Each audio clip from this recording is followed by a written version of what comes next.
Sziasztok, kedves szülők és gyerekek! Határon, innen és túl! Lőve Éva vagyok Óperenciából. Hallgassátok meg a Mesék Albertnak legújabb kalandjait!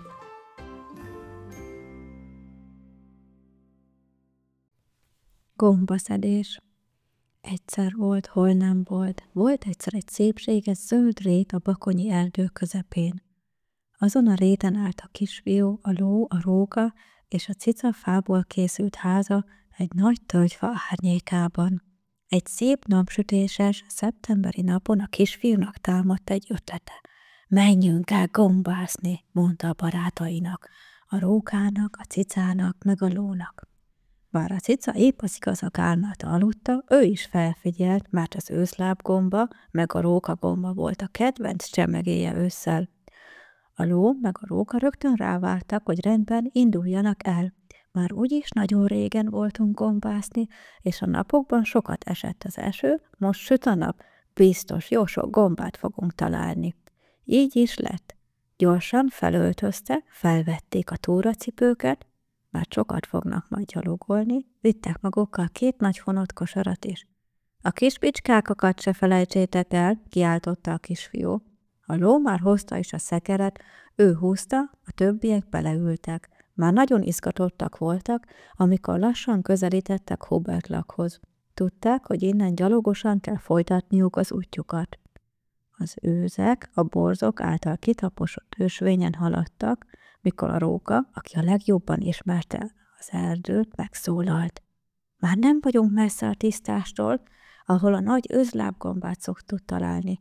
Most forduljatok el a kidőlt fánál jobbra, és lassan odaérünk. Így is lett. Hirtelen megjelent előttük egy tisztás az erdő közepén, ahol jóval kevesebb fa nőtt, és az őszi nap vidáman sütött a hatalmas gombakalapokra. Miért hívják özlábgombának, ti tudjátok? Kérdezte a róka, aki nagyon jártas volt az erdő dolgaiban. Majd elmagyarázta, hogy néz ki az özlábgomba. Kalapjuk világos, a közepén csúcsos, barna, a többi részét apró barna pöttyök borítják. A tönkje barnán tarkázott, alul gyűrű található rajta, lefelé vastagodó. Talán barna pöttyeiről kapta az őzlát nevet, mert az őzek is barna pöttyösek. Több hatalmas gomba tornyosult a magasba. Ez nagyon finom lesz rántva, mondta a cica. Csak annyit szedjünk le, amennyit ma megeszünk, mondta a róka. Holnap már nem is lesz olyan friss és finom.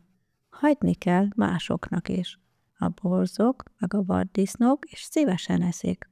Hamar megtelt a 2 kosár, és a barátok kicsit leültek a tisztásra nézelődni. Elfogyasztották az almát, amit magukkal hoztak, és megitták a csipkebogyóteát. Felültek a szekérre, amikor épp indultak volna tovább, röfögésre lettek figyelmesek. A röfögés a bokrok irányából jött. Hirtelen egy vaddisznó konda lépett elő a bokor mögül. Egy idős koca vezette a fiatal csíkos malacokból álló csoportot, és a gombák felé közeledtek. Röf-röf! Lehetett hallani, és terelgette a kondát a jó irányba. A róka jó nagyot köszönt. Sziasztok, kedves vaddisznók! Ti is gombászni jöttetek? Kérdezte. Röf-röf! Igen, jött a válasz. Mi is szeretjük a gombákat. Épp teleszettük a kosarainkat. Gyertek velünk, és megcsináljuk együtt a rántott özlábgombákat. A koca meg a vadmalacok nagyon vidámak lettek, és rögtön rávágták, hogy szívesen jövünk. Nincs mindig lehetőségünk ilyen finomságot tenni. Azzal elindult a kis csapat. A faházban aztán rögtön mindenki munkához látott. Az asztalt a vadmalacok terítették meg. A kisfiú a gombát tisztította. A ló és a cica forgatták be a lisztbe, a tojásba, a prézlibe a gombákat. A róka kisütötte. Gyorsan elkészültek, és jó ízűen ették a friss csemegét.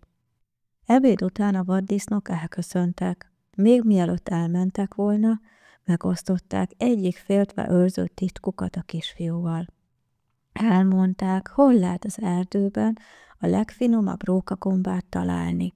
A kisfiú, a ló, meg a cica, meg a róka újabb barátokra találtak, és nagyon jól érezték magukat a vaddisznók társaságában. Meghívták őket, hogy máskor is jöjjenek el. Köszönöm, hogy ma is velünk voltatok. Kérlek, értékeljétek és osszátok a meséket, hallgassátok minden héten az új epizódokat. Kívánom, hogy merj álmodni, hiszen az álmok valóra válnak.